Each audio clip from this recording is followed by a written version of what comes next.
Well, what's a blog for if it's not for recording the worst and most embarrassing moments as well as the good ones?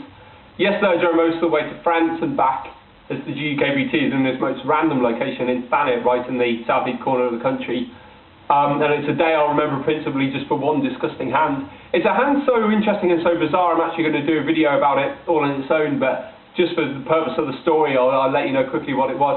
Just 10 minutes in, Dave Rudlin raises to 150, I call the button with Jack 9 of hearts, big blind calls, flop Queen 10 8 2 spades, so I flop the nut straight, the absolute joint. Dave Rudlin bets 300, he's obviously got something, I raised to 900. Big blind that comes in over the top of two of us to 2500, so this has got really exciting. And Dave Rudlin thinks for a while and flat calls 2500, which now makes his hand look so much like either King Jack of spades, King 9 of spades, or Ace King of spades, i.e. a big flush draw plus extras, open-ended straight draw, double gut shot, something like that.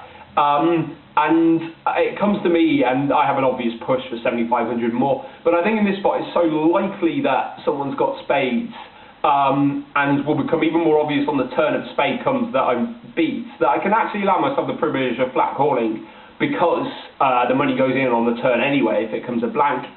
So I flat call. A spade, it's obvious what to do on the turn. Obviously if the turn pairs the board with the likelihood that the big blind's got a set, it's difficult, and the other difficult card is the jack that comes. Now if I'm versus speak, obviously I insta push, I'm almost definitely ahead, but now this happens, big blind insta shove, Dave Rudlin insta call, and it comes to me, and I think for ages.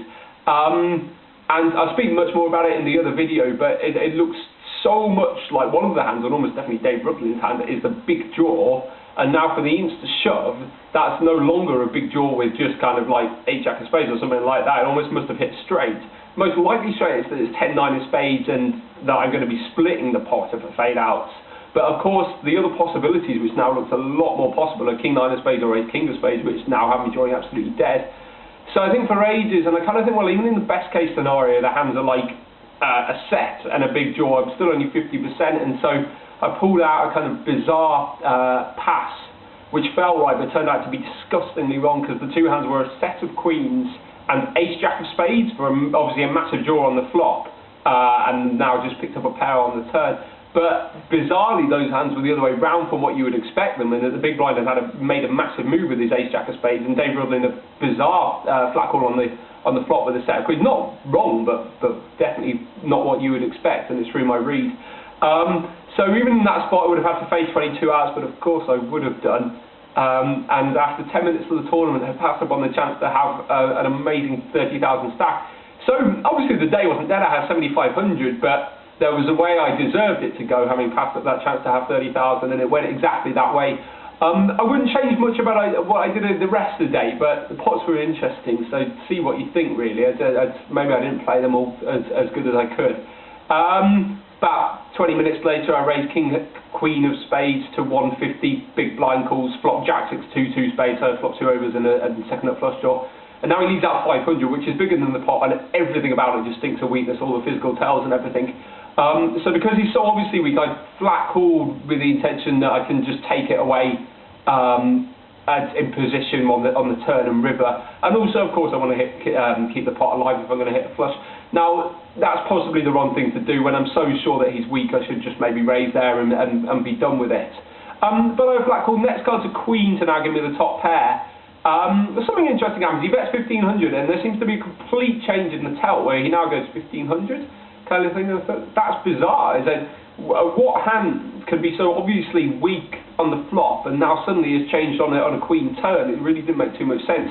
I have a no-brainer anyway, because there's no value in me raising this spot, but the center obviously I have to call. So I call 1500. River's a 4 or a blank, and now he makes the right bet. He makes a stopper bet of 1750 or 1775 anyway. And I think I should possibly pass. It's a tough pass, particularly because he played bizarrely, and this could turn out to be like Jack 10 of spades, which obviously is a senseless bet on the end. But I think I should possibly pass it, but it would have been difficult. And then I called, and he has Queen 6 for middle pair on the flop, 2 pair on the turn. So obviously it's a bit of a disgusting turn card.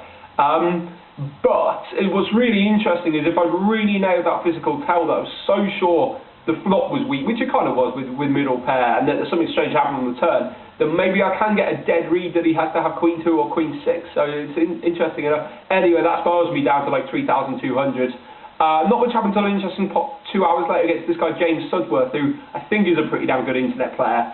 And that actually was very relevant to how I decided to play. Raised King Jack offsuit on the button.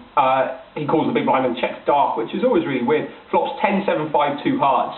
It's probably one of the very few flops I'm not going to continuation bet, and I just feel that it's hit him somehow.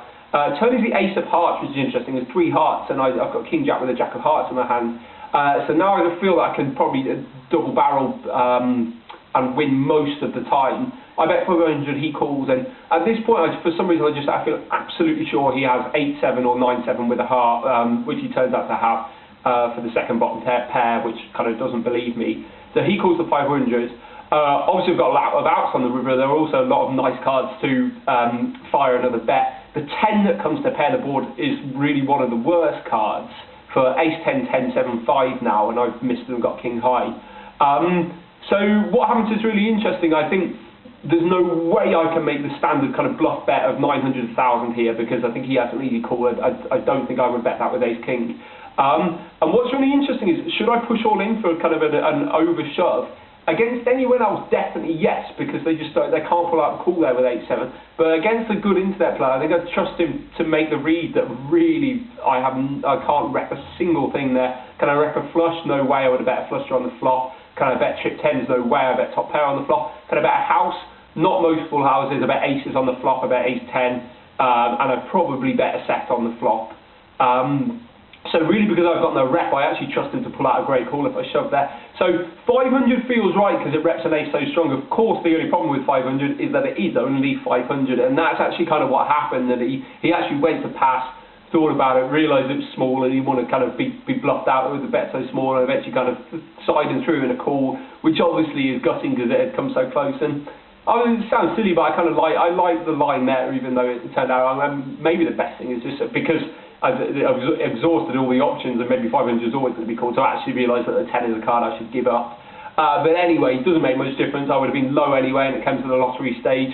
I came at the wrong end of the lottery against Julian Thew, shook his hand and embarked back on a 4.5-hour drive back home. What had been a fun day, but ultimately a disastrous one. And the other video will go up soon.